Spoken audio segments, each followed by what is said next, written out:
EBI-FM 103.1, your multicultural radio station. The time at EBI is approaching 9:30 and it's almost time for the second to last program for the evening, and that is, of course, the Bangladesh Community Program. To all the Bangladesh community, Shuvo Shonda. I hope you sit back and enjoy this evening's program on 5 EBI-FM.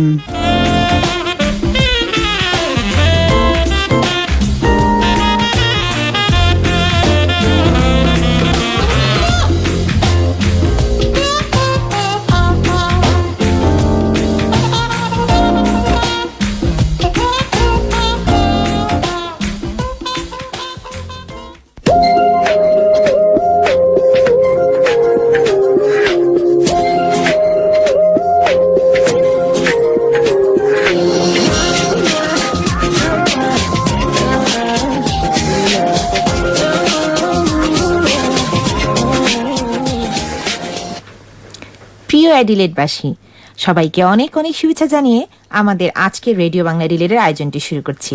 আশা করছি আপনারা ভালো আছেন, যে যেখানে আছেন, যেভাবে আছেন আমাদের অনুষ্ঠানটি শোনার চেষ্টা করছেন। কেউ হয়তো বা বাড়িতে বসে, অথবা কেউ গাড়িতে। বাদল ভাই, বলেন, এমন কেন দেখাচ্ছে আপনাকে? এই তো কিছু না রে ভাই, একটু গাড়ি সংক্রান্ত একটু ঝামেলার ভিতরে আর কি পড়ছি। কি ঝামেলা? এই তো যেটা হয় আর কি, ধরেন মানে সেকেন্ড হ্যান্ড গাড়ি কিনলে যেটা হয় যে রাস্তায় চলতে চলতে হঠাৎ করে হয়তো বন্ধ হয়ে গেল। আহারে, এগুলা কি খালি আপনার ভাগ্যেই ঘটে? হ্যাঁ, অলমোস্ট এগুলো আমার ভাগ্যেই ঘটে। কেন যেন আর কারো ভাগ্যে ঘটতে পারে না? আই উইশ আপনার ভাগ্য এগুলো ঘটবে। এখন না রে ভাই, আমার গাড়িটারই নাই। অবশ্যই এটা ঠিক, গাড়ি ছাড়া কি চলে বলেন? তা ঠিক, গাড়ি ছাড়া এটা একেবারেই চলে না। একমাত্র লাকি আপার পক্ষে এটা পসিবল। আজকে এরে বলবে ভাই আমার একটা লিফট দাও, কাল করে বলবে ভাই আমার লিফট দাও। গাড়ি ছাড়া আমি কিন্তু ভালোই চলতেছি। বাসের টাইম শিডিউল সব আগে থেকে জেনে নিয়ে গাড়ি ছাড়াও কিন্তু চলা যাবে। ওরকম বাংলাদেশের মতো যদি হইতো, যে ডাবল ডেকারে দেখেন না যে ঝুলে যাচ্ছে বাই প্লাস্টিক, ওরকম করে যদি হইতো তাহলে বুঝতেন আর কি। এখানে তো অনেক আরামে গাড়ি চড়া যায়। আচ্ছা, আজকে আমরা একটু গাড়ি সংক্রান্ত কিছু তথ্য দিই আমাদের শ্রোতা মণ্ডলীদের, কি বলেন? হ্যাঁ, যেমন ধরেন, গাড়ি কেনার সময় প্রথম যে জিনিসগুলো আসলে আমাদেরকে একটু মাথায় রাখতে হবে, প্রথমে হচ্ছে যে গাড়িটা কি দামে কিনবো। এটা যে কোনো ধরনের দামই হতে পারে। এইখানে হচ্ছে 500 থেকে শুরু করে একদম আপ টু অনেক হাই কস্টেরও গাড়ি আছে। 500 এর গাড়ি পাবেন? হ্যাঁ, 500 এর গাড়ি আছে। আমি কিছুদিন আগে একজনকে কিনে দিয়েছি, মানে লিংকটা করে দিয়েছি। উনি ইনফ্যাক্ট অ্যাডিলেড ছেড়ে চলে যাচ্ছিল। আপনি পিএইচডি বাদ দিয়ে ব্যবসা কবে শুরু করছেন? ব্যবসা না, এটা ছিল ওনার একটা রিকোয়েস্ট, আমি রিকোয়েস্টটা রেখে দিয়েছি। যেটা করতে হবে এরপর পরে আসলে আমাদের নাম ট্রান্সফারের জন্য আমাদের যে বাজেটটা রাখতে হবে সেটা হচ্ছে প্রায় $30 মতো। তারপর হচ্ছে রেজিস্ট্রেশন কস্ট ফর 3 months, প্রায় $210. দেন সার্ভিসিং ফর 6 months, এটাও অ্যাপ্রক্সিমেটলি $200। এইখানে একটা কথা আছে, আপনি যে সার্ভিসিং এর কথা বললেন, মানে এখানে কিন্তু অনেক কমেও সার্ভিসিং করা যায়। $60-70 কিন্তু সার্ভিসিং পসিবল। তাই? হ্যাঁ, যেটা হচ্ছে মানে ওই লোকেশনগুলোতে হয়তো আপনার অস্ট্রেলিয়ান যেভাবে করে আপনার সার্টিফাই করে দিবে, ওরা হয়তো এভাবে সার্টিফাই করে না, যে সয়েল গুলো চেঞ্জ করে। তার মানে বলতে চাচ্ছেন এই বাজেটটা আরো কমানো সম্ভব। শ্রোতামণ্ডলী, বাদল ভাই কিন্তু অনেক ভালো একটা তথ্য দিলেন আপনাদেরকে। তারপর হচ্ছে আমাদের যেটা ইন্স্যুরেন্স কস্ট, $15 পার মান্থ। এটা হচ্ছে third party insurance, isn't it? I think so, third party insurance. কিন্তু যদি ধরেন কেউ যদি নতুন গাড়ি কেনে, তাহলে সে শুধু থার্ড পার্টি ইন্স্যুরেন্স দিয়ে গাড়ি, মানে আমার মনে হয় না চালাতে পারবে ইন্স্যুরেন্স। হ্যাঁ, সেক্ষেত্রে তার হচ্ছে যে মানে পুরোটাই ভুলে গেলাম টার্মটা, মানে ওর পুরো ইন্স্যুরেন্সটাই কভার করতে হবে। নিজের গাড়ির ক্ষতি হলেও সেই ইন্স্যুরেন্স কভার করবে, অন্যের গাড়িটা ক্ষতি হলে সেটাও কভার করবে। আচ্ছা, আর লাস্টলি হচ্ছে যেটা খরচ আছে যদি গাড়ির কোথাও কিছু হয়, সেটা হচ্ছে ওনাদের বিভিন্ন ধরনের প্যাকেজ আছে। আমি এখানে যেটা মেম্বারশিপ গুলো, হ্যাঁ, এখানে আমার কাছে আমি যেটা দেখতে পাচ্ছি সেটা হচ্ছে $169 পার মান্থ। এই হচ্ছে মোটামুটি যে দামি আমি গাড়ি কিনি না কেন, এই বাজেট গুলো আমাকে হাতের কাছে রাখতেই হবে। সে $500 যে গাড়িটা যাকে কিনে দিয়েছিলাম, মানে যে যোগাযোগটা করিয়ে দিয়েছিলাম, সে আমাকে বলেছে যে $500 গাড়ি হলো সেম টাকা তার খরচ করতে হয়েছে। এই না, এখানে একটা জিনিস কি, ধরেন সেটাই যে ধরেন আপনি গাড়ি যে দামে কিনেন ডাজন্ট ফ্যাক্ট, মানে গাড়ির পিছনে যে খরচগুলো কম বেশি ইনফ্যাক্ট এরকমই লাগে। ইন্স্যুরেন্স বলেন, আরআরএ মেম্বারশিপের একটা ব্যাপার থাকে। তারপর হচ্ছে ইন্স্যুরেন্স তো মাস্ট। ইন্স্যুরেন্স ছাড়া আপনি এখানে গাড়ি বের করবেন এটা ভাবাই যায় না। হচ্ছে আমি এরকম এক বাংলাদেশি ভাইয়ের কথা জানি যে উনি হচ্ছে যে প্রথম গাড়ি কিনছে, গাড়ি কেনার পরে তো ওনার গাড়ি কোনো ইন্স্যুরেন্স করে না, উনি সুন্দর গাড়ি চালায় চলে আসছে।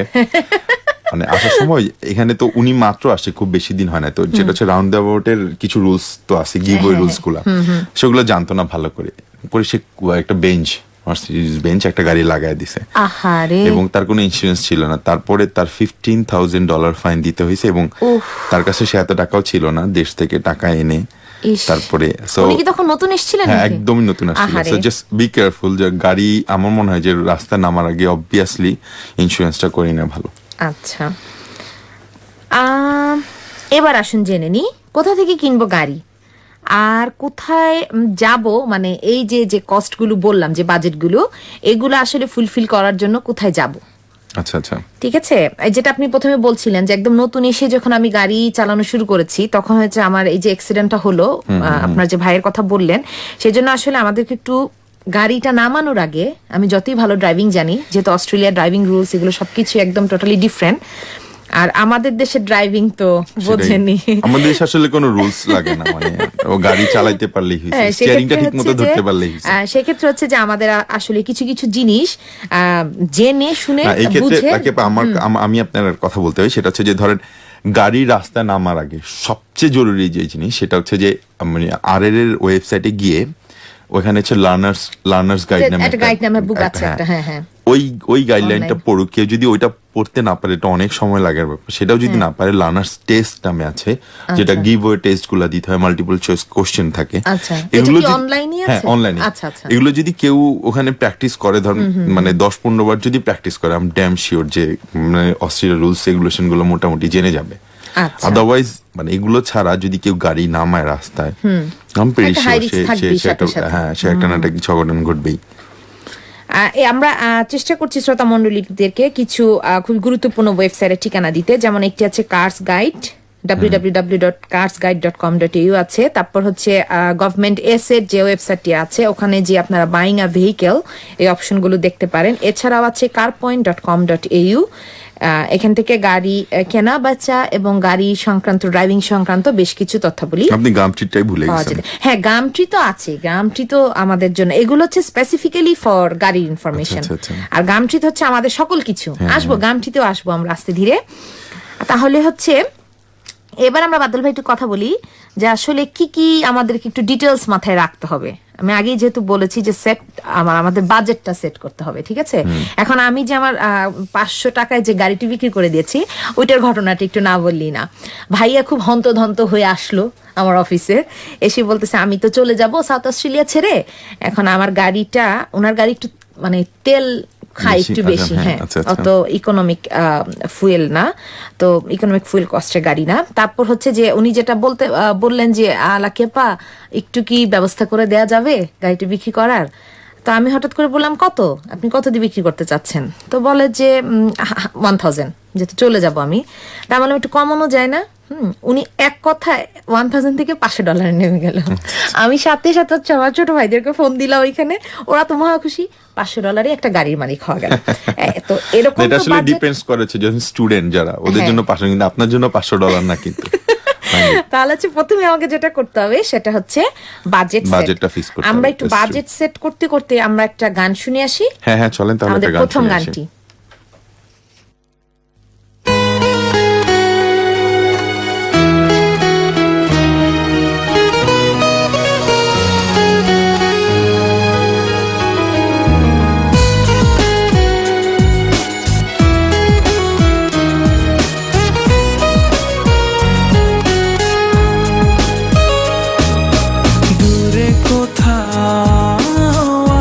বসে হাত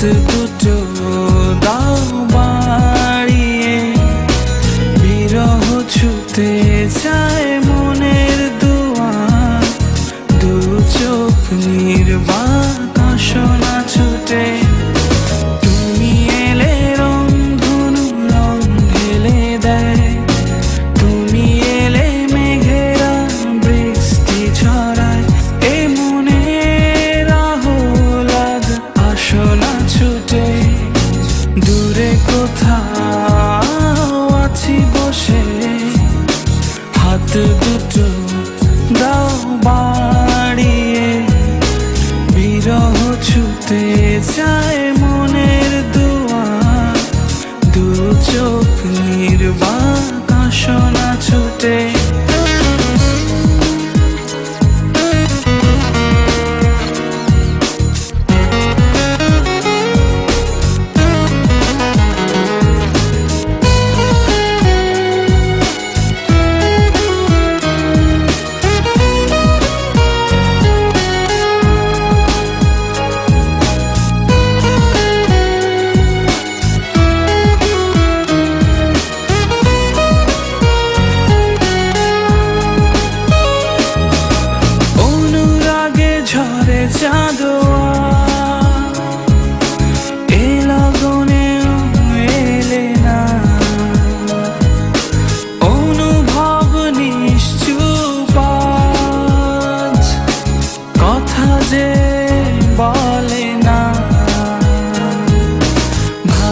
যদি বাসো তুমি আমাকে, ছুটে চলে আসো না,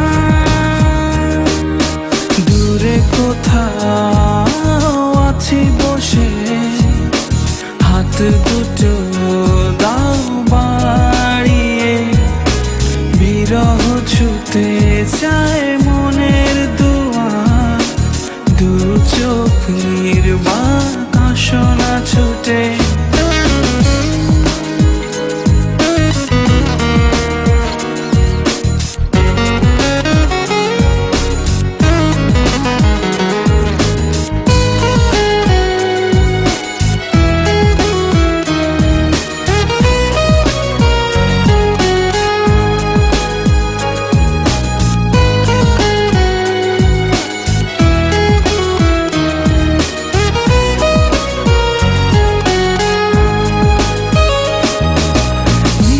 চল নির্মল হাওয়া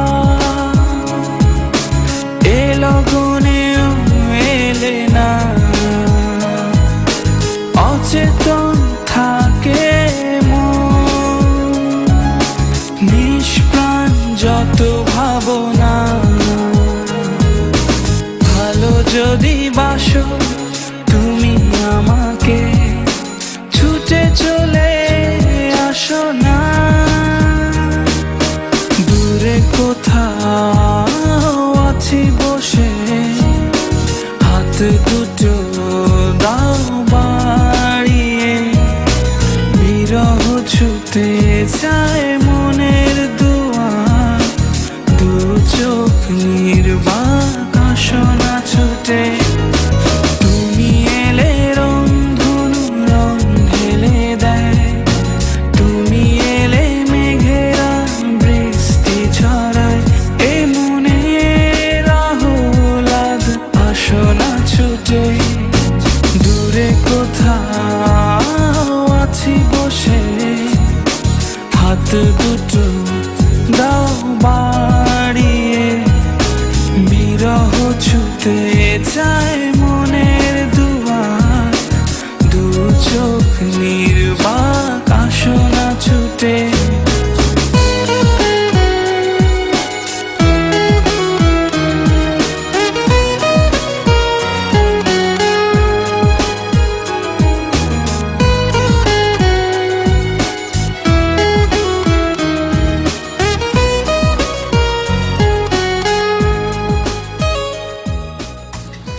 শ্রোতামণ্ডলী, আপনারা শুনছেন রেডিও বাংলা অ্যাডিলেইড 103.1 FM এ সাউথ অস্ট্রেলিয়াতে বাংলাদেশের অনুরণন।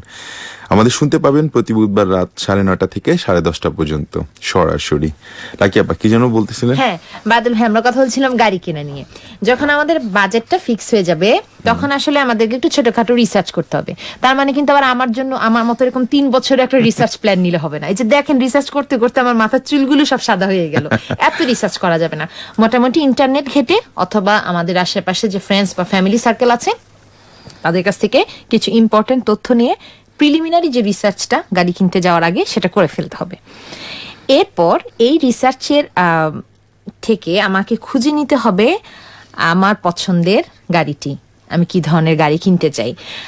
আবার অনেক সময় আমি দেখেছি বিভিন্ন জায়গায় এটা সাজেস্ট করা আছে উইন্ডো শপিং, মানে গেলাম 4-5টা গাড়ি দেখলাম কিন্তু কিনলাম না। কিন্তু একটু দেখে আমার আইডিয়াটা ক্লিয়ার করলাম। আবার এটা কিন্তু আমাদের সেই যে গহনাগাটির উইন্ডো শপিং না, যে সব সারি সারি দেয়া থাকবে আমি যে শুধু দেখবো, বিষয়টা এরকম না। অনেক সময় যেসব ঠিকানা দেয়া থাকে গামট্রিতে অথবা যেসব জায়গায় যে গাড়ি কিনা যাবে তাদের সাথে যোগাযোগ করে গাড়ি না কিনলেও যে দেখে আসা যেতে পারে। তারপর যেটা হচ্ছে আমাদেরকে করতে হবে কিন্তু যে বিক্রি করবে তার সাথে আমাদেরকে কিছু সেলারের সাথে কিছু কন্ট্যাক্ট থাকতে হবে। যেরকম প্রথম হচ্ছে যে গাড়িটি কতদিন ধরে চালানো হচ্ছে বা যে মাইলেজ যেটা কত কিলোমিটার এটি চলেছে, তারপর হচ্ছে কেন তারা এটি বিক্রি করতে চাচ্ছে। কমন আনসার আছে, ধরেন আপনি যারে জিজ্ঞেস করবেন যে তুমি গাড়িটা কেন বিক্রি করতেছো, হয় বলবে যে আমি মুভ করতেছি, না হয় বলবে যে যদি আমি পার্সোনাল সেলারের কাছ থেকে যদি মানে সিঙ্গেল কারোর কাছে, তারা অথবা বলবে কি আমি আসলে আপগ্রেড করতে যাচ্ছি গাড়িটা। কথা হচ্ছে এগুলোতে না মানে বায়াসড হওয়া যাবে না। আমার কথা হচ্ছে ভাই গাড়িটা আমি কিনবো, সো আমার A to Z ভালোভাবে চেক করে নিতে হবে। আর একটা বেস্ট ওয়ে হচ্ছে যদি মানে আপনি RRA মেম্বারশিপ থাকে আপনার, যেটা প্রিমিয়াম হোক আর জাস্ট নর্মাল মেম্বারশিপ হোক ডাজন্ট ফ্যাক্ট, আপনি যদি ওদের ফোন করেন ওরা খুব সম্ভবত $100 থেকে $110 নিবে। ওরা গাড়িটা এসে গাড়িটার A to Z চেক করবে।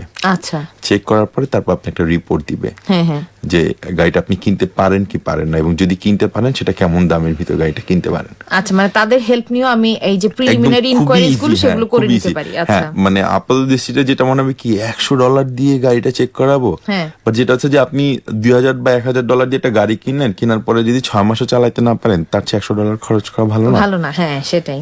আর যেটা হচ্ছে যে আবার অনেক একটা ড্রিম চলে আসে, একটা মায়া পড়ে যায়, একটা গাড়ি কিনেছি যদি 6 মাস পরে সেটার একটা নষ্ট হয়ে যায় বা কোনো একটা প্রবলেম ধরা পড়ে, তখন জিনিসটা আসলে অনেকেই খুব মেন্টালি এফেক্টেড হয়।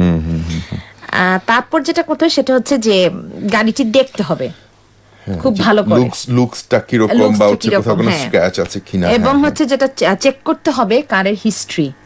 আপনি হয়তো জানেন কিনা যে ক্ষেত্রে খুবই ইম্পর্টেন্ট হচ্ছে একটা VIN নাম্বার, যেটা হচ্ছে যেটার এগেইনস্টে এটার একটা গাড়ি সম্পূর্ণ ধরনের ডাটাবেস থাকে বিভিন্ন স্টেট ওয়াইজ।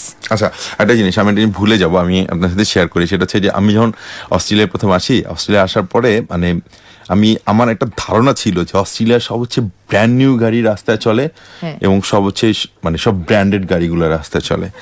কিন্তু মানে বাংলাদেশ থেকে নিয়ে আসছিলাম, কিন্তু এখানে আসার পরে দেখলাম যে আমার কাছে মনে হতো বাংলাদেশি মনে হয় সবচেয়ে পুরাতন গাড়ি চলে। বিলিভ মি, এইখানে এত পুরাতন গাড়ি চলে, এবং পরে আমি খবর নিয়ে শুনলাম যে ওগুলো হচ্ছে অ্যান্টিক গাড়ি হিসেবে আরো দামে বিক্রি করে। আমাদের চিন্তা ইসলাম আমি গাড়ির ব্যবসা করতে পারি বাংলাদেশ থেকে, তারা হচ্ছে এই গাড়িগুলো বাংলাদেশ থেকে ধরেন ওই যে ভাঙা মুড়ির টিন টাইপ যে গাড়ি আছে না, যে অনেক আগে দাদা বা দাদার বাবার আমলে একটা গাড়ি কিনছিল, ওইরকম গাড়ি এখানে না তখন মানে কম করে হলো $30-40 বিক্রি করা যাবে, মানে অ্যান্টিক বলে কথা, যেটা আর কি বলে কথা। হ্যাঁ, তবে গাড়িগুলো যখন রাস্তায় চলে সব অ্যান্টিক গাড়িগুলো আমার কিন্তু দেখতে ভালোই লাগে। হ্যাঁ, আমি এনজয় করি। গাড়ি তো কন্ডিশন ভালো, ওরা আসলে করে কি গাড়ি মানে সবসময় হচ্ছে যে সার্ভিসিং গুলো ঠিকমতো করে, গাড়ির বডি টডি দেখলে আর কি একটু লাগবে যে এটা অ্যান্টিক বা হচ্ছে অনেক পুরাতন গাড়ি। মাঝে মাঝে কিছু এমন সাউন্ড করে যে কান টান পুরো ফাটায় হবে। যাই হোক, আপনি কন্টিনিউ করেন, কি বলতেছেন? তারপর যেটা করতে হবে গাড়িটি চালিয়ে দেখতে হবে, টেস্ট ড্রাইভ, একদম। এটা হচ্ছে অনেকেই আছে যেরকম হয়তোবা আমি যেমন যে চিন্তা করছি গাড়ি কিনবো, কিন্তু এখনো মানে অত কনফিডেন্ট না গাড়ি চালানোর জন্য, সেক্ষেত্রে হচ্ছে কারো কোনো ফ্রেন্ডসেরও হেল্প নেওয়া যেতে পারে যে গাড়িটি চালিয়ে টেস্ট করে দেখো। এটা হচ্ছে সবচেয়ে বেস্ট হয়ে যে যারা মানে কন্টিনিউ করতেছে, ধরুন অস্ট্রেলিয়াতে যারা গাড়ি চালাচ্ছে এদিক দিয়ে গাড়িটা চালানো, যেটা আমিও করছিলাম এট ফার্স্ট। আমার গাড়ির ক্ষেত্রে আমি এরকম একজন নিয়ে গেছিলাম যে গাড়ি চালাচ্ছে অলরেডি, তার দিয়ে যদি আপনি চেকটা করান মানে সে আপনার চাইতে ভালো বুঝবে। That's true. তারপর হচ্ছে যেটা আমাদের কি করতে হবে সেটা হচ্ছে প্রাইস নেগোসিয়েশন।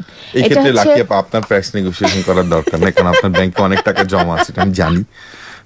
এগুলো কি বলেন, এখন দেখা যাবে সেলার অনেক দামে কি বসে থাকবে, ও আপনি গাড়ি কিনতে আসছেন তাহলে এর বেশি এত দামে আমি আর ছাড়বই না। উচিত তো তাই, আমি চিন্তা করছি আমার গাড়িটা আপনার কাছে বিক্রি করা যায় কিনা। আচ্ছা, তারপর আমাদেরকে লাস্টে যে জিনিসটা দেখতে হবে সেটা হচ্ছে পেপার ওয়ার্ক, আর হচ্ছে যে পেমেন্ট ডিটেলস গুলো। সেক্ষেত্রে হচ্ছে গাড়ির রেজিস্ট্রেশনের যে পেপার ছিল, এখানে বারবার করে আমি সবাইকে বলছি কোনো ধরনের ফটোকপি পেপার আপনারা দেখবেন না। ফটোকপি পেপার অনেক সময় ঝামেলাপূর্ণ হয়ে থাকে, অরিজিনাল পেপারটা দেখতে হবে। তারপর হচ্ছে এটার সার্ভিস হিস্ট্রি এবং লগবুক, এখন কথা আছে এই লগবুক কিন্তু সব গাড়িতে পাওয়া যায় না। যেমন ধরেন পুরাতন গাড়িগুলোতে অনেকে লগবুক মেনটেন করে না। সাপোজ আমি যে গাড়িটা কিনছিলাম 2 বছর আগে, সেই গাড়িতে কোনো লগবুক ছিল না। আচ্ছা, সো লগবুক আপনি সব গাড়িতে পাবেন না। যদি একটু বেটার কোনো গাড়ি হয় দেন হচ্ছে আপনি লগবুক পাবেন, আদারওয়াইজ লগবুক পাবেন না। আচ্ছা, সবশেষে আমার কাছে যেটা মনে কি জানেন, যে এটা আসলে লাকের অনেক বিশাল একটা ব্যাপার।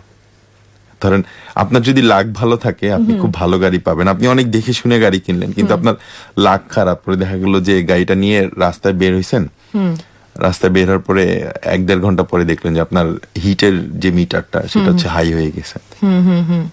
সাডেনলি এটা হইতেই পারে। সো মানে আমি তার জন্য এইটা বলতে যাচ্ছি না যে না আপনি চেক করবেন না, আমার জন্য না না আপনার জন্য আমি, আপনার হইলেও সমস্যা নাই, ব্যাংকে এত টাকা আপনি করবেন কি রে ভাই, কিছু তো খরচ হোক, তাই না? আচ্ছা, আমরা কি একটা গান শুনবো বাদল ভাই এখন? আমার মনে হচ্ছে এত বেশি গাড়ির আলোচনা হচ্ছে, শ্রোতা মণ্ডলী হয়তো বোর হয়ে যেতে পারে। বোর হওয়ারই কথা, আপনি যে কেন গাড়ি নিয়ে আসলেন এটা আমি বুঝতেছি না। আচ্ছা, এরপরে আমরা পরের গানটি চলে যাচ্ছি।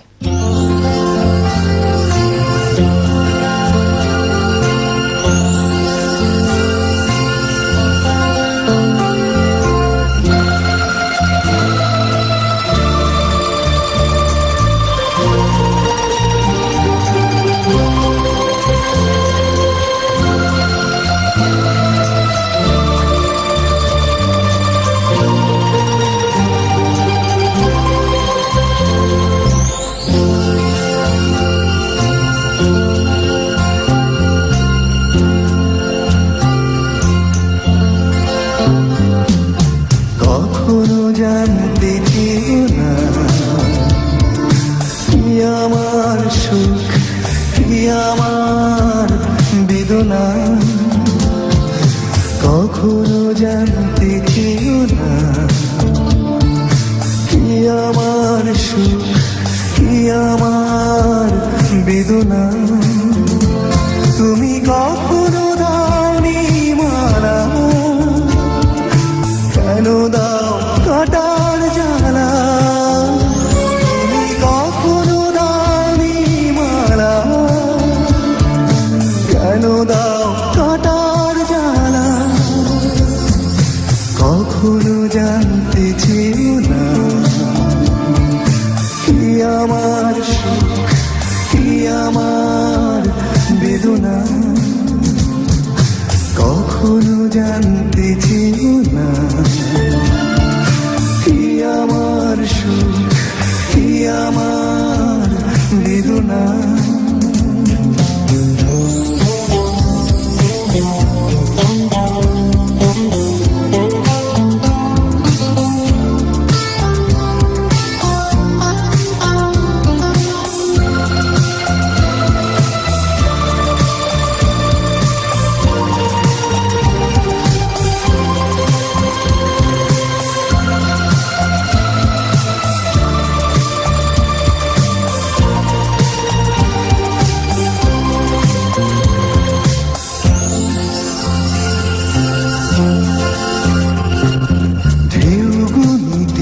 বসে বসে আমি আজ স্মৃতির ঘাটে একলা,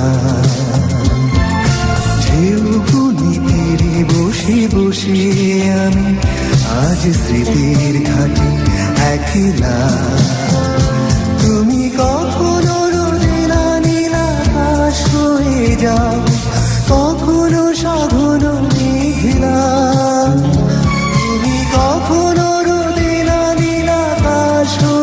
যাও, কখনো সঘন মেঘলা, কখনো জানতে চেও না কি আমার সুখ কি আমার বেদনা।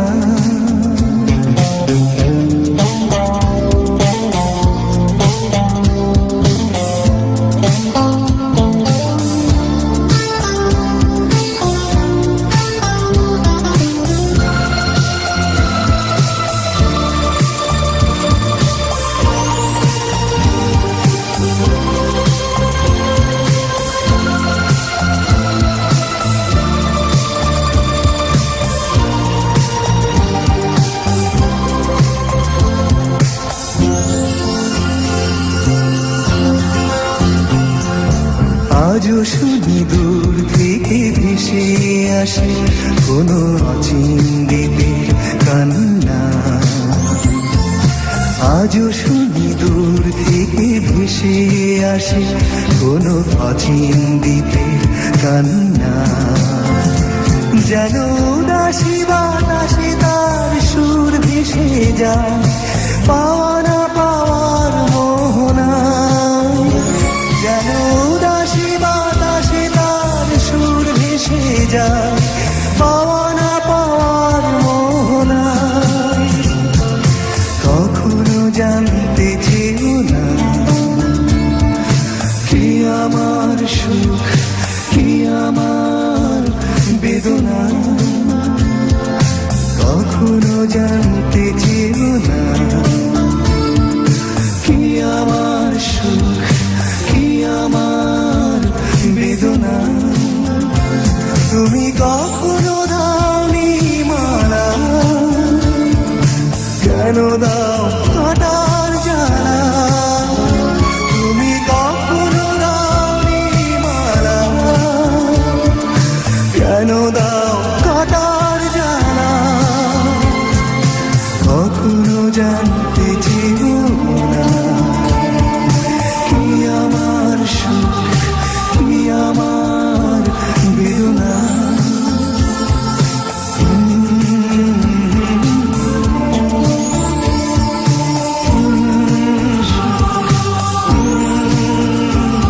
বেদনা কখনো জানতে চেও না কি আমার সুখ কি আমার বেদনা। শ্রোতামণ্ডলী, আপনারা শুনছেন রেডিও বাংলা ডিলেট 103.1 FM এ সাউথ অস্ট্রেলিয়াতে বাংলাদেশের অনুরণন। আমাদের শুনতে পাবেন প্রতি বুধবার রাত 9:30 থেকে 10:30 পর্যন্ত। আমরা এতক্ষণ যে গানটি শুনছিলাম সেটি গেয়েছেন সাইফ। এটি বেশ কত বছরের আগের গান। সেটা আমি জিজ্ঞেস করতে চাচ্ছিলাম, আপনার এই গানটা অসাধারণ সুন্দর একটা গান। আমি জানি না এই গানের মাধ্যমে আমি এবার শ্রোতামণ্ডলী কারো মন খারাপ করে দিলাম কিনা, আমি একটু চিন্তায় পড়ে গেলাম। আচ্ছা, চিন্তা করা লাগবে না, অসুবিধা নেই। আচ্ছা, আপনি যেটা নিয়ে কথা বলতেছিলেন, এখন তো মানে গাড়ি কেনা নিয়ে অনেক কথাবার্তা বললেন, যেহেতু আজকে টপিকসটা শুরু করেছেন, সো দ্যাটস বেটার যে গাড়ির পরে স্টেপ ড্রাইভিং লাইসেন্স নিয়ে কথাবার্তা বলেন। এইসব তো আমি আর বলবো না, আপনি তো অনেক চালাক বাদল ভাই, তালে তালে আমার কাছ থেকে সব খবর বের করে নিচ্ছেন। শুনেন লাকি আপা, এটা হচ্ছে আমার জন্য না, আসলে এটা শ্রোতাদের জন্য। আমি আপনাকে ফ্রি কনসালটেন্সি দিয়ে যাচ্ছি। না না, শুনুন, আপনার পরে আমি একটা গান শুনে দিব এখান থেকে, টেনশন করেন না। আচ্ছা, আপনি এখন জানতে চাচ্ছেন ড্রাইভিং লাইসেন্সের খবর তো? আপনারা নিশ্চয়ই জানেন যে আমাদের ড্রাইভিং লাইসেন্স গুলো এইখানে গাড়ি চালাতে গেলে এটা অনেক সময় আমাদের ডিপেন্ড করে ভিসার উপরে। যেমন স্টুডেন্ট ভিসা যারা এসছে তারা যদি ইন্টারন্যাশনাল লাইসেন্স থাকে, ড্রাইভিং লাইসেন্স তাদের কাছে, তাহলে তারা পরের দিন থেকে এখানে ড্রাইভ করতে পারবে। আর যারা পিআর নিয়ে এসছেন তারা হচ্ছে 3 মাস পর্যন্ত টাইম পাবেন, তারপরে হচ্ছে লাইসেন্সটা কনভার্ট করতে হবে। এসআইআর এর ক্ষেত্রে কিন্তু অনেকটা স্টুডেন্টদের মতো, যেটা হচ্ছে এসআইআর যতদিন এসআইআর হিসেবে থাকবে ততদিন পর্যন্ত সে ইন্টারন্যাশনাল লাইসেন্স হিসেবে করতে পারবে। কিন্তু যখনই পিআর এর জন্য অ্যাপ্লাই করবে, পিআর পেয়ে যাবে, পিআর পেয়ে যাওয়ার পরে উইদিন 3 মান্থস তার অবভিয়াসলি লাইসেন্সটা কনভার্ট করে ফেলতে হবে, আদারওয়াইজ সে করতে পারবে না, ড্রাইভ করতে পারবে না। আচ্ছা বাদল ভাই, আপনার ড্রাইভিং লাইসেন্সের বলেন তো, অভিজ্ঞতাটা বলেন তো শুনি। আমার ড্রাইভিং লাইসেন্স এক্সপিরিয়েন্স খুবই খারাপ রে ভাই। আমার মনে হয় আমার যারা ফ্রেন্ডসরা হচ্ছে ফেসবুকের সাথে অ্যাটাচ, ওরা জানে যে আমি কি পরিমাণ টেন্স ছিলাম। কেন? আমি একজন ইন্ডিয়ান ভদ্রলোক আর কি ড্রাইভিং লেসন দেয়, আমি ওনার সাথে ওর কাছে গিয়ে ওর কাছ থেকে আমি ড্রাইভিং লেসন নিয়ে এরপর এক্সামে গেলাম। তো এক্সামে যাওয়ার পর আমি এক্সাম প্রথমবারই পাশ করে ফেলেছি এবং ওইখানে আমার মার্কস ছিল হচ্ছে 97। So that's really good marks, okay? So unfortunately যেটা তো ভালোই তাহলে বাদল ভাই। না ওই আমার এটা অনেক ট্র্যাজেডিক তো, এই কারণে আমার এগুলো সবই মনে আছে। আচ্ছা, এরপরে হচ্ছে আমি করলাম ওই অ্যাজ ইউজুয়াল হচ্ছে যে সার্ভিসেসের অফিসে গিয়ে এটা জমা দিতে হয়। তো আমার বেশ কয়েকজন বুদ্ধি দিল যে সোমবারে সকালবেলায় যাইতে হবে, কারণ ওই সময় এটা একটা চান্স আছে যে লটারিতে রিঅ্যাসেসমেন্টের একটা হয়, মানে রিঅ্যাসেসমেন্ট পড়ে অনেক সময়, যেটা হচ্ছে গভর্নমেন্ট করে, গভর্নমেন্ট থেকে লোক দিয়ে গভর্নমেন্টের লোকের মাধ্যমে রিঅ্যাসেসমেন্টটা হয়। ওগুলো সোমবার সকালবেলা যদি যান তাহলে হচ্ছে যে রিঅ্যাসেসমেন্ট আপনি পড়বেন, এটা কনফার্ম থাকেন। আচ্ছা, তাহলে হচ্ছে ঠিক আছে, ওকে ফাইন। সোমবার সকালবেলা আমি গেলাম, গিয়ে আমি অ্যাজ ইউজুয়াল যখন কাউন্টারে গেছি, কাউন্টারে যাওয়ার পরে আনফরচুনেটলি কাউন্টারের মেয়েটা ছিল একেবারে নতুন, যেটা আমি বুঝলাম কথাবার্তায়। ও করে ওর ম্যানেজারের কাছে নিয়ে গেল আমার কাগজপত্র। এরপরে তো ম্যানেজার ওরে করছি কি বলে, ম্যানেজার অত ঝামেলা না গিয়ে ম্যানেজার সুন্দর করে একটা শিট ধরাই দিছে, শিট ধরাই দিয়ে ওরে বলছি কি তুমি ওরে গিয়ে বলো রিঅ্যাসেসমেন্টের জন্য সিলেক্ট হয়েছে। ইস আমার যে কি অবস্থা, রিঅ্যাসেসমেন্টের জন্য সিলেক্ট মানে হলাম, কি আবার যে পরীক্ষা দিতে হবে? এবার হচ্ছে গভর্নমেন্ট, মানে তখন যেটা ছিল সেটা হচ্ছে থার্ড পার্টি, এটা গভর্নমেন্ট মানে ডেডিকেটেড করে দেয় মানুষজনের যারা হচ্ছে যে এক্সামটা নিতে পারে, ওদের আলাদা একটা লাইসেন্স থাকে। তো ওইটা থেকে আমি পাস করে আসছি, কিন্তু রিঅ্যাসেসমেন্ট আমি পড়লাম। আর ও আমারই একটা ছোট ভাই, আমরা দুইজন একসাথেই পাস করলাম। ও কিন্তু রিঅ্যাসেসমেন্ট, ও পাশের কাউন্টারে ওটা হয়ে গেল, কিন্তু আমি পড়লাম রিঅ্যাসেসমেন্টে। সো রিঅ্যাসেসমেন্টে পড়ার পরে দেন হচ্ছে যে আমি ওরা আমার বলে দিল যে উইদিন 14 days তোমার আমরা কাগজ দিলাম, 14 days এর ভিতরে তুমি এখানে যোগাযোগ করে তুমি করো। 14 days ও 7 days ফরগট, খুব সুন্দর 7 days ছিল। তো আমি এরপরে ওখানে যোগাযোগ করে ওদের কাছ থেকে টাইম নিলাম। টাইম নেওয়ার পরে তো আমি গেলাম হচ্ছে করতে, এটা হচ্ছে ওয়াকলি হাইটে। তো ওইখানে গিয়ে ওইখানে হচ্ছে যে আমার ইয়েটা ছিল কি বলে এই রিঅ্যাসেসমেন্টটা ছিল, প্রচন্ড বৃষ্টি ছিল। তা আমি যাওয়ার পরেই মানে সেই ভদ্রলোক প্রথম দিকে একটু ভালোই ছিল, কিন্তু আমি জানি না কি কারণে যেন সে মানে আমার সাথে প্রথমে কথা বলতে খুব ভালোভাবে কথাবার্তা বললো, তারপরে একটু পরে সে কি কারণে যেন রেগে গেল, আমি বুঝলাম না, সামহাও কোনো কারণে রেগে গেছে। তো তারপরে আমি যেটা করলাম যে তার চেহারার দিকে তাকাই, আমি প্রথম যে ভুলটা করছি, আমি যেটা কখনই করি না, মানে এটা কখনই হয় না, সেটা হচ্ছে যে গাড়ি ছিল পার্কে, মানে আন্ডার কভার পার্ক ছিল, ওখান থেকে আমরা বললো কি গাড়ি ব্যাক গিয়ারে নিয়ে বের করো। আচ্ছা, আমি সুন্দর করে মানে এক্সিলারেশনের প্রেস করতেছি, মানে রিভার্স দিছি, গাড়ি তো আর ব্যাকে যায় না। কেন? কারণ হচ্ছে আমি হ্যান্ড ব্রেক নামাই নাই। আপনি বোধহয় একটু টেন্স ছিলেন। হ্যাঁ, আমি টেন্স ছিলাম। তারপরে সেই লোক ছিল মানে অনেক রেগে টেগে গেল, একটু মনে একটু রুট ছিল হালকা, বাট ডাজন্ট ফ্যাট, কথা হচ্ছে সে তো এক্সামিনার, মানে আমার কেয়ারফুল থাকা দরকার ছিল, হোয়াট এভার। সো সে খেপে গেল, ওকে ফাইন। খেপে যাওয়ার পরে সে বললো যে তুমি তো হ্যান্ড ব্রেকই নামাও নাই, তুমি কি করতেছো, এক্সিলারেশন প্রেস করতেছো। ওকে ফাইন, ঠিক আছে, বললাম সরি। তবে ওইটা নামাই এরপরে বের হইলাম ওখান থেকে। বের হওয়ার পরে রাস্তায় যখন উঠছি, ও আমার বললো কি যে থার্ড লেন দেখছো তুমি, থার্ড লেন? আমি হ্যাঁ, আমি রাইট লেনে গাড়ি চালাচ্ছি। ও বলতেছে যে 3 নম্বর লেনে গিয়ে তুমি বাম পাশে যাবা। তো আমি অ্যাজ ইউজুয়াল 3 নম্বর লেনে গেলাম, মানে সরি 3 নম্বর ওই যে গলিতে গেলাম। 3 নম্বর গলির সামনে যখন গেলাম তখন আমি রাইট লেন থেকে লেফট লেনে গেলাম। অ্যাকচুয়ালি ও আমার বলছে কি 3 নম্বর গলির ভিতরে ঢুকতে। আচ্ছা, আমি কথা ভালো করে শুনি নাই, যেটা কমিউনিকেশনের প্রবলেমের কারণে। আর কি হয়েছিল দিন আমাকে বলেন তো, ঠিকমতো ভাবির সাথে ঝগড়া করছিলেন নাকি? ওর সাথে ঝগড়া করি নাই। তা আমি করলাম কি 3 নম্বর ওই গলিতে না ঢুকে আমি সোজা চলে গেছি। ওই লোক তো মহা খেপা, তোমার আমি বলছি 3 নম্বর গলিতে, মাই তুমি আমার বলছো, আমি তো বুঝি নাই। আচ্ছা, আমি বলছি তুমি না বুঝলে আমার জিজ্ঞেস করতাম। আমি বলছি তুমি ক্লিয়ারলি আমার বলো নাই। আমি বলছি ওকে ফাইন নাও, একটা কমিউনিকেশন গ্যাপ হয়েছে ওখানে। ওকে ফাইন নাও, আমি কি করব? তো বলছি ঠিক আছে তুমি 4 নম্বর গলি দিয়েই ঢুকো। দেন আমি গলি দিয়ে গাড়ি ঢুকালাম। ঢুকানোর পর আমি বললাম যে এখন কি করবো? বলে ইউটার্ন নিয়ে তুমি মেইন রোডে যাও, মেইন রোড থেকে 3 নম্বর গলিতেই তোমার ঢুকতে হবে। আমি ওকে ফাইন। তো আমি যখন গাড়ি ঘুরাবো, ধরেন ডানে বামে তাকায় ভালো করে তো গাড়ি ঘুরাবো, আমি একটু টাইম নিয়ে গাড়ি ঘুরাচ্ছিলাম, কারণ হচ্ছে আমি যখন লেসন নেই তখন ওই আমার ইয়েটা বলছিল যে তুমি যত টাইম নাও time doesn't fact, but you have to confirm যে মানে তোমার মানে প্রত্যেকটা মুভমেন্ট যেটা 100% সিকিউরড হয়। আচ্ছা, তো আমি যেন টাইম নিয়ে ঘুরতে, সেই বেটা আরো খেপে হোয়াট ম্যান, মানে আমি তোমার জন্য কি এখানে সারাদিন বসে থাকবো নাকি, তুমি কেন এত টাইম নিচ্ছ?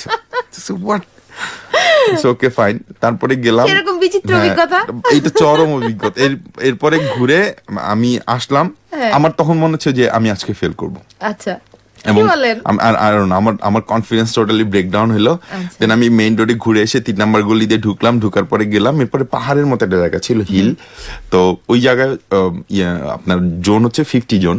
আচ্ছা, জাস্ট মানে মেবি 1 সেকেন্ডের জন্য আমার 50 থেকে 56 উঠে গেছিল।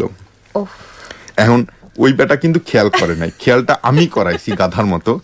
আমি বললাম জি ও শিট 56। মানে আমি যখনই বলছি ওর সিট 56 তখনই ও সাথে সাথে মিটারের দিকে তাকায় দেখলো 56, ও দেখলাম যে সাথে সাথে কাগজে এটা সে নোট করে ফেললো। আচ্ছা নোট করলো। তারপরে শেষ পর্যন্ত রেজাল্টটা কি হলো বলেন না, আমরা তো রেজাল্ট শোনার আর আমরা অপেক্ষাটা করতে পারছি না। তারপরে যখন হচ্ছে আমি এরপরে এটা শেষ করে স্টপ সাইন আছে, স্টপ সাইনের ওখানে গিয়েও সেটা প্রবলেম করলো, বললো যে তুমি পারফেক্টলি স্টপ করো নাই, যেটা হচ্ছে স্টপ সাইনের 1 হাত দূরে আমি স্টপ করছিলাম। এবং সে বলছে যে না হইছিল বাদল ভাই বলেন তো সেদিন সত্যি করে আমার সাথে আমার কি ছিল সেটা হচ্ছে বড় কথা হলো, ওই ভদ্রলোকে কি হয়েছিল এটা আমার জানা দরকার ছিল। তাহলে ও নিশ্চয়ই ওর বউয়ের সাথে ঝগড়া করেছে। হ্যাঁ হইতে পারে। তারপরে রাস্তা ক্রস করলাম তো ভালো কথা, এরপরে খুব ভালোভাবে চলে আসলাম। তখনও দেখলাম যে একটু ভালো ভালো কথাবার্তা বলতে, তখন বললাম যে তাহলে পসিবিলিটি আছে হয়তো আমি পাস করতেও পারি, পাস করাই দিতে পারে। কিন্তু পরে গিয়ে দেখলাম যেটা হয় আর কি, অস্ট্রেলিয়ানরা খুব সুন্দর করে কথা বলে হেসে হেসে, কিন্তু হেসে হেসে আপনার খারাপ কথাটাই বলবে আর কি। সে আমারে বললো যে সরি আমি তোমারে পাস করাইতে পারতেছি না, কারণ হচ্ছে তুমি এই জায়গায় প্রবলেম করছো, তো তুমি এখন থেকে ড্রাইভ করতে পারবো না। আমি বলছি হোয়াট ম্যান, আমি ড্রাইভ করতে পারবো না, তাহলে আমি বাসায় যাবো কেন? বুঝছে না, ঠিক আছে তোমার আমি পারমিশন দিয়ে দিলাম, এখান থেকে বাসা পর্যন্ত যাইতে পারবা, বাট বি কেয়ারফুল, বাসায় গিয়ে আর গাড়ি বের করবা না। যদি গাড়ি বের করতে হয় তুমি আগে লার্নার্স পারমিট আবার নিয়ে তারপরে হচ্ছে যে তোমার পাশে একজন যে ফুল রেজিস্ট্রেশন পাইছে এরকম একজন, মানে ফুল লাইসেন্সধারী এবং যার 2 বছরের এক্সপেরিয়েন্স আছে এরকম একজনের নিয়ে তুমি গাড়ি চালাইতে পারবা, এছাড়া তুমি গাড়ি চালাইতে পারবা না। দেন আমি কোনোতে বাসা আসলাম, আমার মন চরম খারাপ, পারলে আমি কাঁদি আর কি, যে আমি কি করবো। আমি থাকতাম হচ্ছে আমি মেইন নর্থ রোডে, আর আমার কাজের জায়গা ছিল গ্লেনেলগে। মেইন নর্থ রোড থেকে গ্লেনেলগে গাড়ি ছাড়া মানে কাজ করে, ইটস রিয়েলি টাফ। তো যাই হোক পরে আর কি, তারপরও আমার 2 সপ্তাহ লাগছে। এরপরে আবার এক্সাম দিলাম, ওই এক্সামে ওই ব্যাটা আমার ফেল করাইলো ইচ্ছা করেই। সে বললো যে মাত্র তুমি ওই রিঅ্যাসেসমেন্টে ফেল করছো, এখন যদি তোমার আমি পাস করাই এবং পরে যদি কোনো একটা অকারেন্স হয়, ও চাকরি নিয়ে ও বলছে, এটা একদম ফ্র্যাঙ্কলি বলছে। আমি তাহলে তুমি আমার কেন বললা না, আমি 2 সপ্তাহ পরে আসতাম, হোয়াট এভার। তারপরে সপ্তাহে আর কি যাই হোক পাস করলাম লাইসেন্স। তো এরপরে আর প্রবলেম হয় নাই। তো এটা একটা লার্নিং, সত্যি কথা, যেটা কেউ যদি আমার লাইসেন্স নিয়ে জিজ্ঞেস করে আমি তারে মোটামুটি পুরো হিস্ট্রিটাই বলি, কারণ সেখান থেকে লার্ন করার অনেক কিছুই আছে। যে মানে রিঅ্যাসেসমেন্টটা মানুষের কাছ থেকে যেরকম শুনছি আমি, মানে আসলে এরকম কিছুই না। আমি মানুষের কাছ থেকে শুনে আরো বেশি নার্ভাস হয়ে গেছিলাম। মানে it's not the big deal actually, simple driving, আমরা নরমালি যে ড্রাইভিং করি সেই ড্রাইভিং এই। আমার মনে এই কারণেই আপনি একটু মানে আমি বেশি টেন্স ছিলাম এই কারণে যে ওরা সবাই আমার বলছে রিঅ্যাসেসমেন্টে যদি তুমি ফেল করো তোমার তাহলে হচ্ছে যে অস্ট্রেলিয়ার নরমাল প্রসেস এল গ্রিন টি ওসব বইতে যাইতে হবে, আবার সেই লম্বা দৌড়ানো। কিন্তু পরে দেখলাম যে আসলে পুরো ব্যাপারটা এরকম না, মানে কিছুদিন আমি গাড়ি চালাইতে পারবো না, that's true, but it's not the big deal. আমি যেটা বললাম যে পরে আমার কাছে অনেক মানে মনে হয়েছে, অনেক সহজ মনে হয়েছে, যদিও আগে অনেক কিছু কাঠঘর পোড়াইতে হয়েছিল। আশা করি শ্রোতা মণ্ডলী বাদল ভাইয়ের অভিজ্ঞতাটি আপনাদেরকে অনেক কিছু ক্লিয়ার করতে সাহায্য করবে। আমরা এরপরের একটা গানে চলে যাব, আমাদের গানে যাচ্ছে।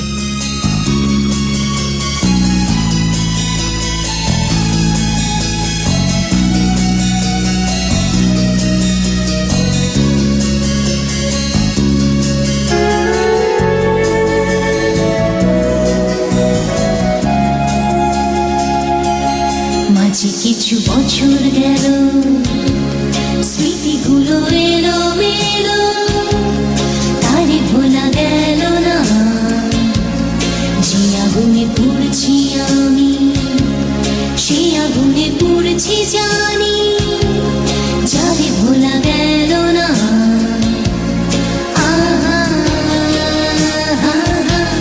তারে ভোলা গেল না। মাঝে কিছু বছর গেল, স্মৃতিগুলো এলো মেলো, তারে ভোলা গেল না। যে আগুনে পুড়ছি আমি, সে আগুনে পুড়ছি জানি,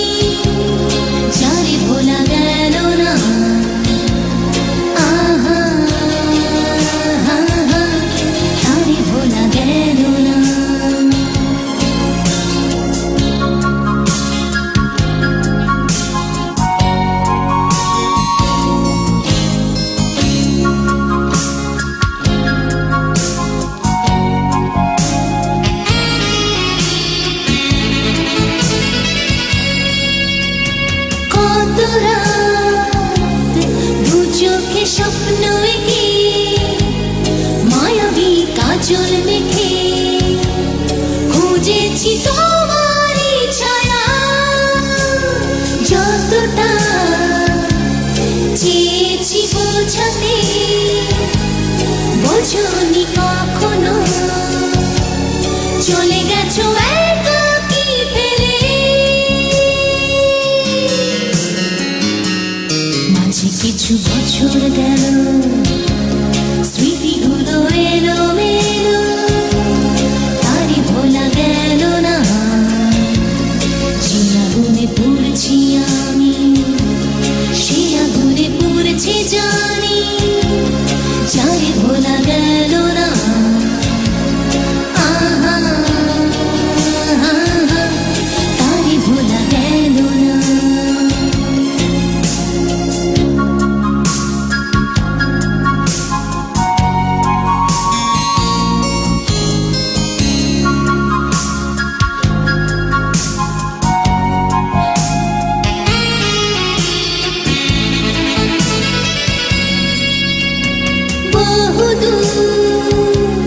যেতে যেতে নীরবে ছুঁয়ে গেছি কত পথ বুকে নিয়ে তোমারই শপথ হে রানী পুরনো ধূপ ছায়ায় খোঁজো কি আমাকে এখনো সেই নিবিড় মায়ায় মাঝে কিছু বছর গেল স্মৃতিগুলো এলো মেলো তারে ভোলা গেল না যে আগুনে পড়ছি আমি সে আগুনে পড়ছি জানি যারে ভোলা গেল না আহা তারে ভোলা গেল না মাঝে কিছু বছর গেল স্মৃতিগুলো এলো মেলো তারে ভোলা গেল না যে আগুনে পড়ছি আমি সে আগুনে পড়ছি জানি যারে ভোলা গেল না আহা তারে ভোলা গেল না আহা তারে ভোলা গেল না আহা তারে ভোলা গেল না আহা শ্রোতামণ্ডলী, আপনারা শুনছেন রেডিও বাংলা অ্যাডিলেইড 103.1 FM এ সাউথ অস্ট্রেলিয়াতে বাংলাদেশের অনুরণন। আমাদের শুনতে পাবেন প্রতি বুধবার রাত 9:30 থেকে 10:30 পর্যন্ত সরাসরি। লাকি আপা, বলেন। তা আমার যে এক্সপেরিয়েন্স ছিল আমি তো বললাম, এবার আপনি বলেন দেখি আপনার এক্সপেরিয়েন্স। আপনার তো লাইসেন্স নেই। আমার তো লাইসেন্সই নেই না, বাংলাদেশের লাইসেন্স আছে, সেটার এক্সপিরিয়েন্স বলতে পারি। এখন তো অনেক আধুনিক ডিজিটাল ড্রাইভিং লাইসেন্স বাংলাদেশে। আমার এক শিক্ষক মজা করে বলতেন হচ্ছে যে মোবাইলের চিপ যে আমরা রাখি ওটা বল, হ্যাঁ সিম, হ্যাঁ বলো যে উনি আমার নাম দিয়েছেন এটা সিমওয়ালা ড্রাইভিং লাইসেন্স এবং this digital driving licence is for 10 years। হ্যাঁ হ্যাঁ, এটা খুব ভালো করেছে যে আগে কিছুদিন পর পর হচ্ছে ড্রাইভিং লাইসেন্স রিনিউ করতে যেতে হতো। আর আপনার তো নিশ্চয়ই সম্পর্কে যে আইডিয়া আছে বাংলাদেশে ড্রাইভিং লাইসেন্স করা বা রিনিউ করা। আচ্ছা না, এটা নিয়ে একটা কথা বলি। আমাদের এক শ্রদ্ধেয় আপু এটা মনে করে দিতে বলছিলেন, সেটা হচ্ছে যে মানে সোফার আই নো যে সিডনি, মেলবোর্নে ওসব জায়গায় হচ্ছে যে বাংলাদেশ থেকে অনেক 2 নাম্বার লাইসেন্স নিয়ে আসে এবং এনে ওইটা দিয়ে কন্টিনিউ করে। ওইটা হচ্ছে যে ওরা কিন্তু লাইসেন্স ভেরিফিকেশনের জন্য পাঠায়। এটা অ্যাডিলেইডের রিসেন্ট শুরু হয়েছে। আচ্ছা, মানে লাইসেন্সগুলো নিয়ে আমরা যদি কনভার্ট করতে চাই, এখানকার লাইসেন্স আছে, কনভার্ট করতেন। সো ওই ভাইয়াটা, আমি এক ভাইয়ের কথা জানি যে ওই আপুটা বলছেন যে ওই ভাইয়াটা খুব সম্ভবত পিয়ার রিলেটেড কিছু একটাতে উনি ওই লাইসেন্সটা অ্যাজ এ ডকুমেন্টস হিসেবে ইউজ করছিল এবং ওনারটা হচ্ছে যে একদম মানে অ্যাকচুয়ালটা ছিল না। আচ্ছা, তো উনি কিন্তু এখন এটা নিয়ে খুব ট্রাভেলে আছেন। সো বা আমি যেটা হচ্ছে যে মানে সাজেস্ট করবো আমাদের শ্রোতা মণ্ডলীদের যে চেষ্টা করবেন যে আসল লাইসেন্সটা নিয়ে আসতে। আচ্ছা, দ্যাট উইল বি ফাইন। এবং মানে ওইটার জন্য খুব বেশি কাঠঘর কিন্তু বাংলাদেশে পোহাইতে হয় না। কিছু আমলাতান্ত্রিক জটিলতা তো হয় যে অনেক সময় লাগে, যেমন আমার অনেক সময় যে ডিজিটাল যে নতুন যে এইটাও কি মানে হ্যাঁ এটাও সম্ভব। ও আচ্ছা, এটাও সম্ভব, এটাও 2 নম্বর বের করা সম্ভব, এটাও হচ্ছে। সো যেটা হচ্ছে যে হ্যাঁ মানে আর এবং যদি যারা নিয়ে আসছেন অলরেডি তারা মানে এই লাইসেন্সটা হচ্ছে বিভিন্ন ক্ষেত্রে ইউজ করার সময় একটু সাবধান থাকবেন যে আমি কোন ক্ষেত্রে এটা ইউজ করতেছি, কারণ ওরা যে কোনো সময় যে কোনো কিছু ভেরিফাই করতে পারে, সেক্ষেত্রে একটা প্রবলেম হইতে পারে। এখানে কিন্তু এটা একটা বিশাল প্রবলেম হবে যদি কোনো প্রবলেম হয়। সো মানে ইউজ অফ ফরেন লাইসেন্স সবসময় হতে হবে খুবই অথেন্টিক, অবভিয়াসলি। এরপর আমাদের আরো কিছু যে মানে বিষয়গুলো বলার আছে, স্ট্রিক্ট রুলস, হ্যাঁ, এবং পটেনশিয়াল। আপনি কিন্তু এখানে ড্রাইভিং লাইসেন্স শুধু পেলেই হবে না, যে কোনো সময় লাইসেন্সটা হারাতেও পারেন, আপনি জানেন নিশ্চয়ই। হ্যাঁ, তারপর হচ্ছে যে আমাদের স্ট্রিক্ট সিট বেল্ট রিকোয়ারমেন্টস আছে কিছু গাড়ি চালানোর সময়, strict mobile and cellphone use. আপনি জানেন কিনা গাড়ি চালানোর সময় কিন্তু কোনো অবস্থায় মোবাইলে আমি একটা জিনিস জানি না, ধরেন সাপোজ আমি গাড়ি চালাচ্ছি কিন্তু আমার পাশে একজন বসে আছে, ও যদি সিট বেল্ট না বাঁধে, এইটার পেনাল্টি কার যাবে, আমার যাবে নাকি তার যাবে? এটা পেনাল্টি ড্রাইভারের, যিনি গাড়ি চালাচ্ছেন। তাহলে আমার ওয়াইফরে সতর্ক করতে হবে, কারণ ও প্রায় সিট বেল্ট বাঁধে না। আর শুনেন, কখনো কিন্তু মোবাইল ফোন ধরেন না, মোবাইলে কোনো কথা বলা, টেক্সটিং করা, ইভেন কোনো গেমস খেলা অথবা ছবি ভিডিও দেখা, সবকিছুই হচ্ছে একেবারেই নিষিদ্ধ। কারণ হচ্ছে কি, হ্যাঁ, এটা আমি কিছুদিন আগে একটা ওদের একটা জরিপ ছিল, সেই জরিপে দেখলাম যে সাউথ অস্ট্রেলিয়াতে যত বেশি অ্যাক্সিডেন্ট গুলো হচ্ছে, মানে one of the major cause হচ্ছে আপনার এই মোবাইল ইউজটা। আচ্ছা, এবং আপনার এই সাথে আমি আরেকটা ইনফরমেশন যোগ করি, সবচেয়ে আন্ডার এজ, মানে যাদের বয়স হচ্ছে 23-এর কম, তাদের হচ্ছে অ্যাক্সিডেন্ট করার রেট সবচেয়ে বেশি। এবং আমরা যখন এখানে প্রথম আসি অ্যাজ ইন্টারন্যাশনাল স্টুডেন্ট, তখন আমাদের প্রথম মাসে একটা সেমিনার করা হয়েছিল, যেখানে দেখানো হয়েছে কি পরিমাণে মানে ইয়াং যারা ইভেন ইন্টারন্যাশনাল স্টুডেন্ট, তারা অ্যাক্সিডেন্ট করছে এবং for the whole life how they suffer. So it's very important. এবং বলা হয়ে থাকে যে ইয়াং এজে এক্সাইটমেন্ট একটু বেশি থাকে, সেই কারণেই হয়তো বা এই ড্রাইভিং এটার একটা চরম সাক্ষী আমি আর আপনি, মনে আছে তো না, মারিবিজে যাওয়ার সময়। হ্যাঁ, যে অল্প বয়সে যেটা হয় যে ড্রাইভিং সবসময়, আনফরচুনেটলি ওই গাড়িটা ড্রাইভ করতেছিল অল্প বয়সী একটা ছেলে। যাই হোক, আমি ওর নাম বললাম না, আল্লাহ বাঁচাই। ভাই, আমরা একটা গান শুনি। হ্যাঁ, চলেন। কি ব্যাপার, আপনি এত ঘন ঘন গান শুনতে আছেন কেন?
তোমার জন্যে রংধনু লাল নীল কারো নদী, এক মুহূর্তে দিতে পারি তোমায় আমার জন্যে শুধু রেখো মাতাল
জন্যে তারার তিনি জ্যোৎস্না নিরবধি, তোমার জন্যে রংধনুরা লাল নীল 13 নদী।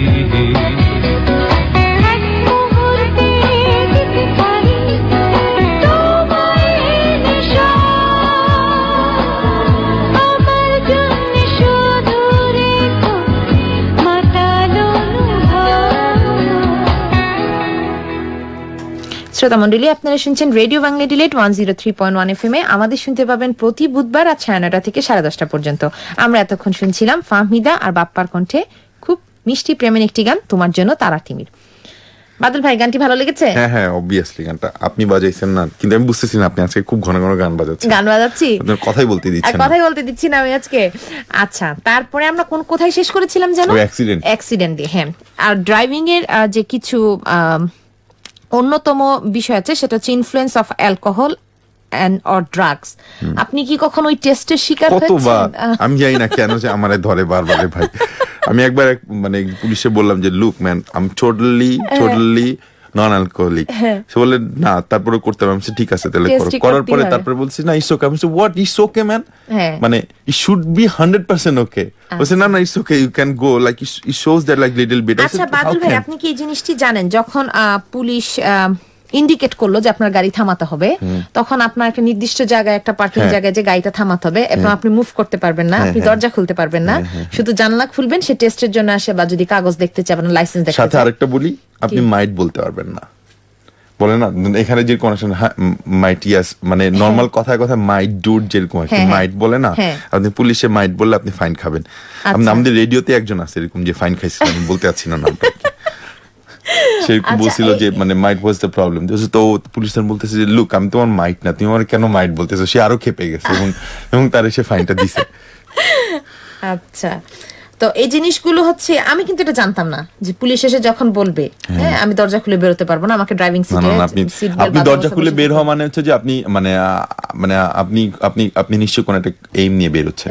হ্যাঁ, এবং আমি শুনেছি যে তাদেরকে নাকি তখন ওই রাইটসটা দেয়া আছে, দে ক্যান শুট। হ্যাঁ, they can shoot, that's true, they can shoot. আপনি জাস্ট থিঙ্ক করেন তো, বাংলাদেশে এরকম গাড়ি থেকে মানে আপনি গাড়িতে বসে আছেন, পুলিশ আপনার কানে দেরা বাইর করে, বাইরে আগে কথা কম আমার সাথে, তুই গাড়ির ভিতরে বসে আছিস এবং গাড়ির ভিতরে বসে আছিস কেন, এইটা টোটালি মানে ইমাজিন করা যায় না আর কি। আর আপনার নিশ্চয়ই আরো একটি জিনিস খেয়াল আছে, সেটা হচ্ছে যেটা স্পিড লিমিট সব জায়গায়, যে স্পিড লিমিটে স্পিডিং ফাইন খেয়েছেন কখনো বাদল ভাই? আমি আমার অস্ট্রেলিয়াতে আসার পরে আল্লাহর রহমতে এখন পর্যন্ত কোনো ফাইন টাইন খাই নাই আমি। আচ্ছা, আমার একটা অভিজ্ঞতার কথা বলি। আমরা যাচ্ছিলাম দল বেঁধে মেলবোর্নে, তখন রাতের দিকে, হ্যাঁ, বেচারা আমার অল্প বয়স্ক ছোট ভাই, পুলিশ এসে ধরলো। খুব হাসতে হাসতে পুলিশ তার কেটে নিল 3 পয়েন্ট আর ধরিয়ে দিল $800 একটা ফাইন। $800 একটা ফাইন, যা পুরো বাজেটের, আমাদের ওই ট্যুরের যা বাজেট ছিল, এটা হচ্ছে এক ফাইনই গেল। তারপরে যেটা আরো কিছু নিয়মের মধ্যে অন্যতম হচ্ছে যেটা pass on the right, stay left. আমার মনে হয় আপনি আমার চেয়ে ভালো জানেন। তারপর হচ্ছে traffic signals and roundabouts is very important. আমাদের যে সবসময় যে গিভওয়ে দিয়ে যেতে হবে যেখানে যেখানে বলা আছে। এরপর আরেকটা হচ্ছে টোল রোডস। আপনি এটা জানেন কিনা, এটা হচ্ছে খুবই সুখের বিষয় যে আমাদের সাউথ অস্ট্রেলিয়াতে এটা খুবই কম টোল নাই। হ্যাঁ, কিন্তু আপনি যদি মেলবোর্ন সিডনিতে যান, মেলবোর্ন সিডনি এবং ব্রিসবেনে, সো আমরা এখান থেকে মোটামুটি মুক্ত। আজকে আর আমরা খুব বেশি জ্ঞান গর্ভ কথা না বলি ড্রাইভিং নিয়ে। বলেন কি, আপনি তো মানে মোটামুটি প্রিপারেশন, মোটামুটি রিসার্চ করে আসছিলেন যে আজকে ড্রাইভিং নিয়ে কথাবার্তা বলবেন। রিসার্চ করেছি আমার নিজের জন্য, ইনশাআল্লাহ আমি তো শুরু করতে যাচ্ছি সেই জন্যই। তাই না? ও আপনি গাড়ি শুরু করতে যাচ্ছেন, হোপফুলি আপনার নতুন গাড়ি এবং ব্র্যান্ড নিউ গাড়ি আমরা দেখে ফেলবো ইনশাআল্লাহ। আমরা একটু যোগ করতে চাচ্ছি যে আজকে হুমায়ুন আহমেদের জন্মদিন ছিল। আমরা ওনার স্মৃতির উদ্দেশ্যে, আপনারা হয়তো জানেন, হুমায়ুন আমাদের মৃত্যু দিবসে আমরা একটি সম্পূর্ণ অনুষ্ঠান করেছিলাম আরবিএর পক্ষ থেকে। আজকে ওনার জন্মদিনে আমরা ওনাকে শুভেচ্ছা, ওনার প্রতি শ্রদ্ধা স্বরূপ ওনার ছবির একটি গান আমরা আপনাদের শোনাবো এবং সেই সাথে বিদায় নিব। সবাই ভালো থাকবেন, সুস্থ থাকবেন। তার আগে আমি একটা কথা বলি, বাংলাদেশে খুব ভালো একটা গুড নিউজ ছিল। সেটা হচ্ছে যে আপনি মনে হয় জানেন যে গলফে দিল্লিতে হচ্ছে যে পেশাদার মানে গলফ টুর্নামেন্টে বাংলাদেশের সিদ্দিকুর চ্যাম্পিয়ন হয়েছে এবং এটা একটা বিশাল বড় একটা পাওয়া ছিল। আমরা ওনাকে অভিনন্দন জানাচ্ছি। সবাই সুস্থ থাকবেন, ভালো থাকবেন, আর দেখে শুনে বুঝে গাড়ি চালাবেন। শুভরাত্রি। শুভরাত্রি।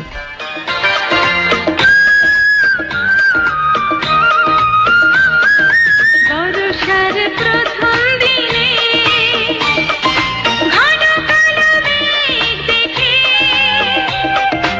আনন্দে যদি কাঁপে তোমার হৃদয়, সেদিন তাহার সাথে করো পরিচয়।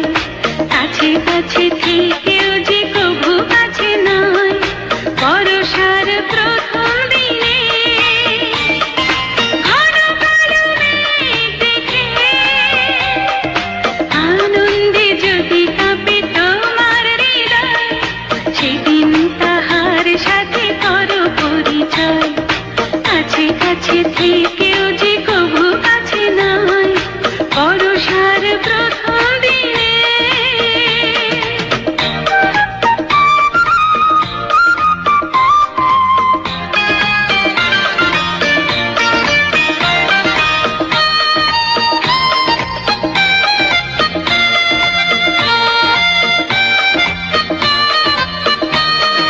জীবনের সব ভুল যদি ফুল হয়ে যায়,